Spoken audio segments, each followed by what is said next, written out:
নমস্কার, সবাই কেমন আছেন? কেয়ার ঘরকন্যায় আপনাদের সকলকে স্বাগত। সন্ধ্যা হলে ছেলের বায়না, কি খাবো কি খাবো, মুড়ি খাবো না কি খাবো। তাই আজকে আমি নিয়ে এসেছি সন্ধেবেলার খাওয়ার চটপটে এক রেসিপি। দেখুন তো এটা ভালো লাগে কিনা। আজকের রেসিপিটা আমি করব সুজি দিয়ে পকোড়া। আমার রেসিপিটা দেখতে থাকুন। এখানে আমি 1 বাটি জল নিয়েছি। জলটা গরম হলেই এর মধ্যে আমি দিয়ে দেবো 1 চামচ লঙ্কা বাটা, 1 চামচ আদা বাটা, স্বাদ মতো লবণ, 1/2 চামচ জিরের গুঁড়ো, 1/2 চামচ ধনে গুঁড়ো দিয়ে আমি জলটাকে একটু ফুটিয়ে নেব। এবার এর মধ্যে দিয়ে দেবো ধনে পাতা কুচি, কসৌরি মেথি, অল্প একটু গরম মশলা আর 1/2 চামচ চিনি দিয়ে আবারও আমি জলটাকে একটু ফুটতে দেবো।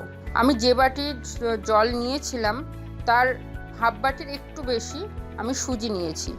সুজিটা দেওয়ার সময় কিন্তু আঁচটা একদম কমিয়ে দিতে হবে, দিয়ে অনবরত নাড়তে হবে যাতে সুজিটা দলা না হয়ে যায়।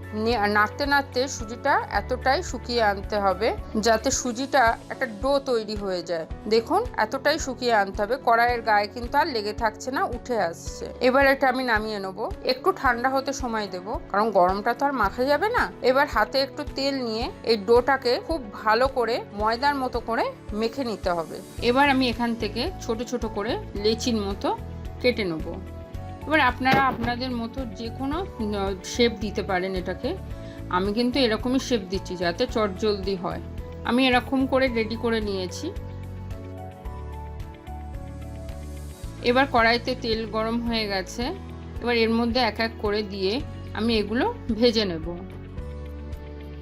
এগুলো একটু এপিট ওপিট করে দেবো। পকোড়াগুলো কিন্তু আমার ভাজা কমপ্লিট হয়ে গেছে। এবার আমি এক এক করে নামিয়ে নেব। এবার সার্ভ করে দেবো।